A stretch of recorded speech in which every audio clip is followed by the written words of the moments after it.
Hello students, हमारे YouTube channel में आपका हार्दिक स्वागत है।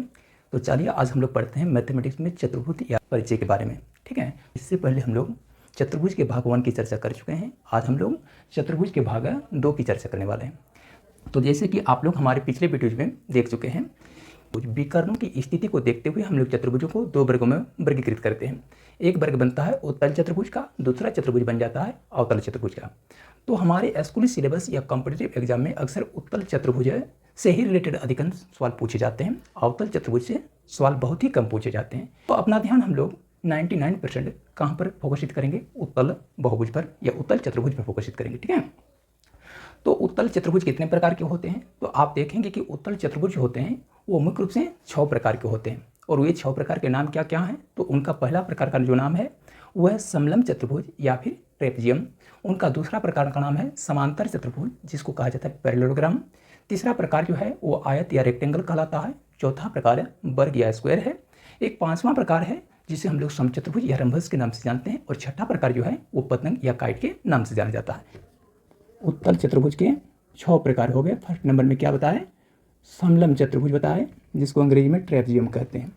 दूसरा प्रकार समांतर चतुर्भुज का है, समांतर चतुर्भुज। तीसरे प्रकार में आपका आयत आ जाता है, रेक्टेंगल जिसे कहा जाता है। चौथा प्रकार में वर्ग या स्क्वायर। पांचवा प्रकार में समचतुर्भुज या रंभस। ठीक है, और छठा प्रकार में आ जाता है पतंग या फिर काइट। तो शुरुआत करेंगे हम लोग समलम चतुर्भुज से। आखिरकार समलम चतुर्भुज या ट्रेपेजियम क्या होता है?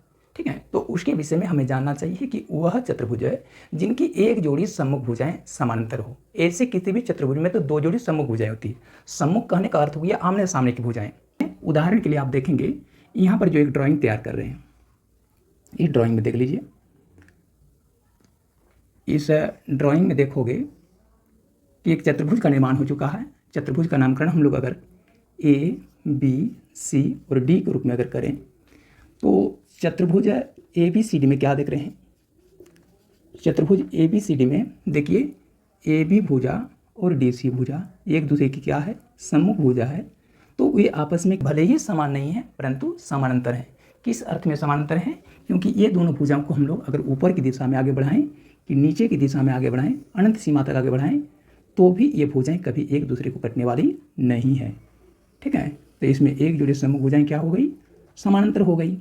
तो वह चतुर्भुज जिसकी एक जोड़ी सम्मुख भुजा समानांतर हो वो क्या कहलाती है? समलम चतुर्भुज कहलाती है।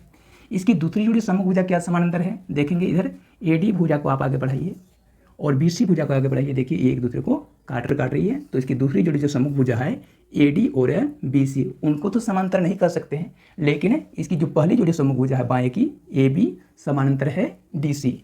तो चतुर्भुज ए बी सी डी में जब ए बी समानांतर हो गया डी सी परंतु बी सी नट समानांतर हो गया ए डी, तो ए बी सी डी एक समलम चतुर्भुज है। अब हम लोग चतुर्भुजों के दूसरे प्रकार में आएंगे जिसको कहते हैं हम लोग समांतर चतुर्भुज। यह समांतर चतुर्भुज या पैरेललोग्राम क्या होता है? तो समांतर चतुर्भुज की परिभाषा दीजिएगा, वह चतुर्भुज जिसकी 2 जोड़ी सम्मुख भुजाएं या दोनों जोड़ी सम्मुख भुजाएं क्या हो? समानांतर हो, उसे क्या कहते हैं? समांतर चतुर्भुज या फिर पैरेललोग्राम कहते हैं। समलम चतुर्भुज में जहां केवल एक जोड़ी सम्मुख भुजा समांतर होती है, एक समांतर चतुर्भुज में वहां पर दोनों जोड़ी सम्मुख भुजा समानांतर हो जाएगी। जैसे आकृति के तौर पर आप लोगों को ये दिखाते हैं कि यहाँ जो एक बना चतुर्भुज है, इस चतुर्भुज में देखेंगे कि आमने सामने की दोनों जोड़ी सम्मुख भुजा क्या है? समानांतर है। चतुर्भुज के रूप में यदि हम लोग इसका नामकरण पी क्यू आर एस के रूप में कर दें तो यहाँ क्या देखोगे? पी क्यू भुजा को चाहे हम दाहिने ओर आगे बढ़ाएं और उसकी सम्मुख भुजा आर एस आर को दाहिने ओर आगे बढ़ाएं तो उनके बीच में कटने की कोई संभावना नहीं दिख रही है। उसी प्रकार से इन दोनों भुजाओं को यदि हम लोग बाएं की ओर आगे बढ़ाएं तो भी कभी एक दूसरे को कटने वाली नहीं है। यानी इस चतुर्भुज की एक जोड़ी सम्मुख भुजा समानांतर हो गई। साथ ही साथ में पी एस नाम की जो रेखा है या भुजा है उसको यदि हम लोग एक दिशा में आगे बढ़ेंगे और क्यू आर को आगे बढ़ाएंगे तो ये भी एक दूसरे को कटने वाली नहीं है। इनको नीचे की ओर ले आएंगे तो ये भी एक दूसरे को कटने वाली नहीं है। ठीक है, तो इस प्रकार से क्या देखें कि इस चतुर्भुज की पहली जोड़ी सम्मुख भुजा भी समानांतर हो गई और दूसरी जोड़ी सम्मुख भुजा भी क्या हो गई? समानांतर हो गई। तो जब इस चतुर्भुज के दोनों ही जोड़ी सम्मुख भुजा समानांतर हो जाती है तो उस स्थिति में दिया गया चतुर्भुज पी क्यू आर एस में पी क्यू आर एस में क्या देख रहे हैं, तो पी क्यू आर एस में पी क्यू समानांतर क्या है, एस आर है तथा ऐसे समानांतर क्यू आर है। अतः पी क्यू आर एस एक समांतर चतुर्भुज है। ठीक है, तो पी क्यू आर एस को कौन सा चतुर्भुज का नाम दीजिएगा, इस चतुर्भुज का नाम हो जाएगा समांतर चतुर्भुज या फिर पैरेललोग्राम। ठीक है, अब हम लोग जानेंगे कि एक समांतर चतुर्भुज के गुण क्या क्या होते हैं। तो कोई भी चतुर्भुज अगर समांतर चतुर्भुज है तो उसमें मूल रूप से 4 गुण पाए जाएंगे। उसका पहला गुण क्या होगा, तो पहला गुण यह होगा कि समांतर चतुर्भुज की सम्मुख भुजाएं बराबर माप की होती है। यानी कहने का मतलब हो गया उसके आमने सामने की दोनों भुजाएं जो होती है वो एक ही समान लंबाई की होती है। इस उदाहरण में देखेंगे भुजा पी क्यू की जो माप है वो भुजा एस आर के समान होगी। क्यों, क्योंकि चतुर्भुज या समांतर चतुर्भुज पी क्यू आर एस की ये क्या है, सम्मुख भुजाएं हैं। सो ये आपस में बराबर माप की होगी। उसी प्रकार से दूसरी जुड़ी जो सम्मुख भुजा है पी एस और क्यू आर, ये भी आपस में क्या होगी, बराबर माप की होगी। तो ये हो गया समांतर चतुर्भुज का पहला गुण। दूसरा गुण क्या होता है, एक समांतर चतुर्भुज का जो दूसरा गुण होता है वो कि समांतर चतुर्भुज के सम्मुख कोण बराबर माप के होते हैं। यहाँ बना पी क्यू आर एस नाम का समांतर चतुर्भुज में कोण P का सम्मुख कोण R है, तो ये आपस में क्या होंगे, एक समान माप के होंगे। यानी कोण P अगर 30 डिग्री के माप का है तो कोण R भी 30 डिग्री के ही माप का होगा। लेकिन ये तभी संभव है जब P Q R S एक समांतर चतुर्भुज है। ठीक, उस प्रकार से अगर आप देखेंगे कि इस आकृति में अगर कोण Q 150 डिग्री के माप का है तो कोण S जो कि उसके सम्मुख कोण है वो भी 150 डिग्री के ही माप के होंगे। ठीक है, और फिर चारों कोणों को जोड़कर देखें तो फिर वही 360 डिग्री आपको प्राप्त हो जाएगा। जैसे 150 और इसका जो तीसरा गुण है वो तीसरा गुण क्या कहता है, समांतर चतुर्भुज के आसन कोण जो होते हैं, आसन मतलब ठीक बगल के, चाहे वो बाएं बगल की बात करें या ठीक दाहिने बगल की बात करें, समांतर चतुर्भुज के आसन कोण संपूरक होते हैं। यानी समांतर चतुर्भुज में अगल बगल के कोई भी 2 कोण ले लेंगे, उनके मापों का कोण योगफल जो होगा वह 180 डिग्री के समान होगा।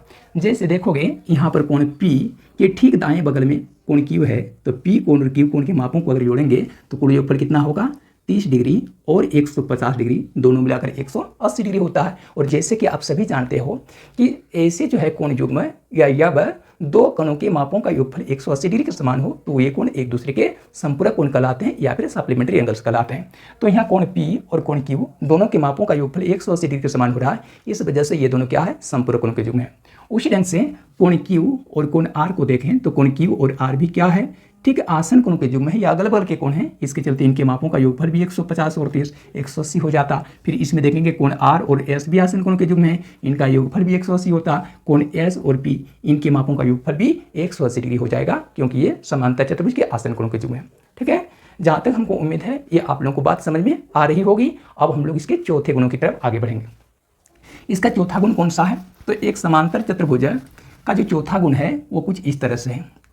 एक समांतर चतुर्भुज के विकर्ण जो होते हैं, यदि हम लोग पिछले आकृति को ही बनाएंगे P Q R S, तो समांतर चतुर्भुज P Q R S के जो विकर्ण होंगे, किसी भी समांतर चतुर्भुज के जो विकर्ण होते हैं वो एक दूसरे को क्या करते हैं, समद्विभाजित करते हैं। यानी एक दूसरे को समान समान 2 भागों में बांट देते हैं। ठीक है, जैसे इस आकृति में अगर P Q R S क्या है, एक समांतर चतुर्भुज है, तो उस स्थिति में इनके जो विकर्ण बनेंगे किसके रूप में, PR भुजा के रूप में या फिर SQ या QS के रूप में। तो ये विकर्ण एक दूसरे को जिस बिंदु पर काटेंगे, मान के चलिए वो बिंदु पर काट रही है, तो उस स्थिति में P से लेकर O की जो माप होगी वह R से लेकर O की माप के समान होगी। यानी PO भुजा और RO भुजा उनके बीच में किसी तरह का कोई अंतर नहीं होगा। PO भुजा की माप जितनी होगी, मान के चलिए ये 3 सेंटीमीटर की माप की है, तो RO भुजा भी 3 सेंटीमीटर की ही माप की होगी। ठीक इसी प्रकार से क्या देखोगे, SO भुजा की जो माप होगी वह QO भुजा के माप के समान होगी। अगर SO भुजा की माप 2 सेंटीमीटर है तो QO भुजा की माप भी कितनी होगी, 2 सेंटीमीटर की होगी। उसमें किसी तरह की कोई असमानता या विषमता नहीं पाई जाएगी।